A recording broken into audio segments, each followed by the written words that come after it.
और वकला से गुफ्तगू करते हुए कहा है कि जो मुज़ाकरात हैं वो कल तक अगर कोई न्यूज़ आती है तो वरना तो हमारा प्रोटेस्ट ऑन है। प्रोटेस्ट जो है वो जुमे को काफ़िले पहुंचना शुरू हो जाएंगे और उसके बाद हमारा जो एहतजाज है वो किसी सूरत भी डेफर नहीं होगा और एहतजाज की जो कॉल है वो बदस्तूर कायम है। इसके बाद उन्होंने बाकायदा ज़िक्र किया है कि उन्होंने 9 मई के बाद ये दूसरी कॉल दी है, दूसरी दफ़ा कॉल दी है और उन्होंने हैरानगी का इजहार किया कि किस तरह से इस्लामाबाद पुलिस जो है वो ये कह रही है कि 1 अरब रुपया जो है वो खर्चा हो गया है PTI के एहतजाज के ऊपर। तो उन्होंने ये कहा है कि ये मुल्क आइन के मुताबिक अगर चल रहा हो तो फिर ये बताएं कि जो इलेक्शन का फ्रॉड 10 महीने हो गए हैं, इलेक्शन में एक सबसे पॉपुलर पार्टी को हिट किया गया और उसको इलेक्शन लड़ने से रोकने के लिए तमाम तर इक़दाम किए गए। हमारा सिंबल भी लिया गया, हमारे जो वहाँ पे इलेक्शन कमीशन ने रिज़ल्ट भी बदले और आज 10 महीने हो गए हैं इलेक्शन ट्रिब्यूनल ने पंजाब में कितने केसेस के फ़ैसले किए और इलेक्शन ट्रिब्यूनल की जो स्लो पेस है वो भी ये जाहिर करती है कि हमारे साथ जो मामला किया गया आइन के ख़िलाफ़ और कानून के ख़िलाफ़। इसके साथ साथ उन्होंने कहा कि हमारे ऊपर एहतजाज के अलावा अब हमारे पास कोई ऑप्शन नहीं छोड़ा गया। मीडिया सेंसरशिप है, मीडिया के ऊपर उनकी गुफ्तगू नहीं चलाई जाती है और ना ही उनकी पब्लिश की जाती है। उसके साथ साथ सोशल मीडिया VPNs के ऊपर भी क्रैकडाउन करके अगर सोशल मीडिया बोलता था तो उसकी भी आवाज़ बंद करने की एक कोशिश की जा रही है। हमारे जो 1.5 साल से वर्कर्स हैं, रहनुमा हैं, वो ट्रायल के बगैर जो हैं वो मुकदमे भुगत रहे हैं और उनकी ज़मानतें जो हैं वो नहीं हो रही।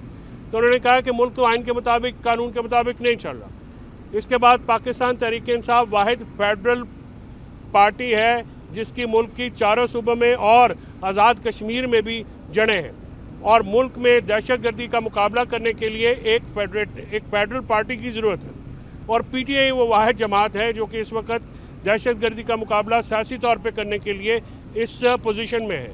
मिलिट्री सॉल्यूशन जो हैं वो कभी भी किसी मसले का हल नहीं होते।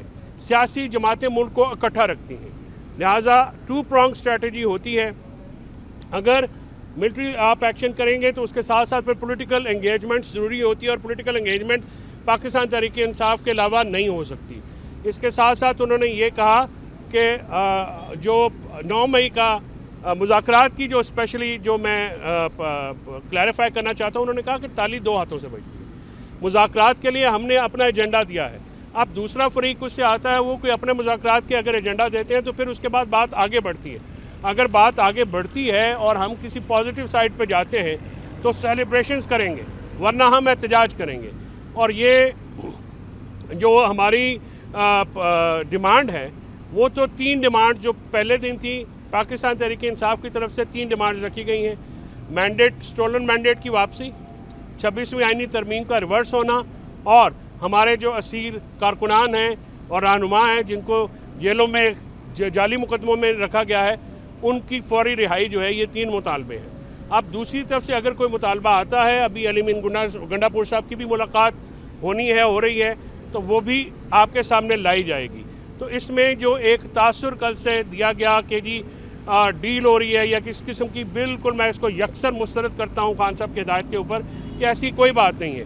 हाँ, मुज़ाकरात जो है वो हमने कभी दरवाजे बंद नहीं किए और मुज़ाकरात के इस सवाल के जवाब पे कि मुज़ाकरात किससे होंगे, उन्होंने कहा कि जिसके पास ताकत है मुज़ाकरात उससे होंगे। आप खुद अंदाज़ा लगा लें कि इस मुल्क में जो है वो ताकत किसके पास है, तो ज़ाहिर है मुज़ाकरात जो है उन लोगों के पास होंगे जो कि फ़ाइनल डिसीजन कर सकते हैं।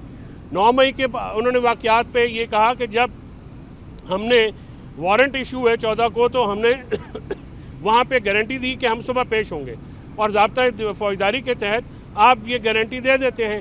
जब हमने ये वहाँ पे पेश होने की गारंटी दी और उसके बाद जब वहाँ पे इमेजेस आए जिसमें उनकी गिरफ्तारी को उन्होंने कहा कि ये गलत लफ्ज़ है जिसमें मुझे अगवा किया गया, तो उसका फिर रिएक्शन नेचुरल था। 9 मई की कॉल जो है वो तो जेल में थे, उनको नहीं पता, लेकिन लोगों का रिएक्शन था, उनके लोगों का रिएक्शन था। और फिर उन्होंने ये भी कहा कि 69 लोग, औरतें जो हैं वो फ़ौज के ऊपर हमें एक्यूज़ किया जाता है कि हमने हमला किया। वो कैसे हमला कर सकते हैं?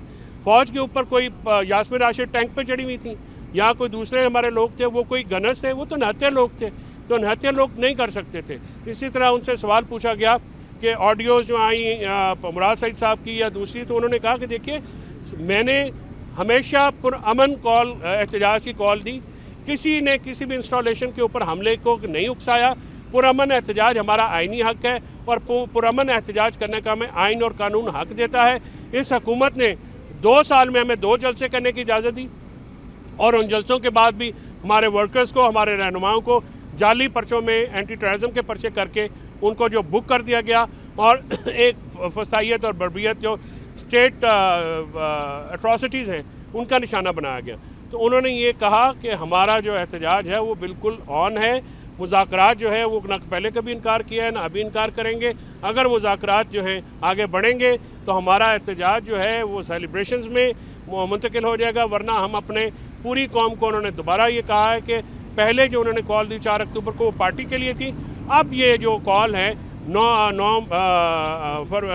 8 फरवरी के बाद 24 नवंबर की कॉल पूरी कौम के लिए, पूरी कौम अपने हकूक़ के लिए, आइनी हकूक़ के लिए, जुडिशल इंडिपेंडेंस के लिए, मुल्क में आइन और जमहूरियत की बहाली के लिए और जो हमारे 3 मुतालबात हैं उसके लिए बाहर निकलें, क्योंकि ये पाकिस्तान का फ्यूचर है, ये कौम का फ्यूचर है और मुल्क में डेमोक्रेसी को जो है वो rule of law, independence of judiciary और फ्री एंड फेयर इलेक्शन के बगैर नहीं चल सकती, लिहाजा उसको जो है वो रोका गया।